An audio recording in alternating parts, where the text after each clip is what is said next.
Portuguese শব্দ আমরা কিভাবে মনে রাখবো? পর্তুগিজ শব্দ মনে রাখার টেকনিকটি হচ্ছে, ইংরেজ গির্জার পাদ্রী চাবি দিয়ে গুদামের আলমারি খুলে তাতে আনারস, পেঁপে, পেয়ারা, আলপিন ও আলকাতরা রাখলেন।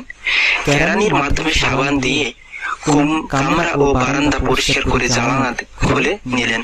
তারপর ইস্পাতের পেরেক, ইস্ত্রি ও পিস্তল তোয়ালে দিয়ে পেঁচাইয়ে বালতিতে রেখে বোমা বানালেন। এদিকে কেরানি পাউরুটি খেয়ে বোতাম খুলে টুপি মার্কা বেহালা নিয়ে নিলামে যেতে প্রস্তুত।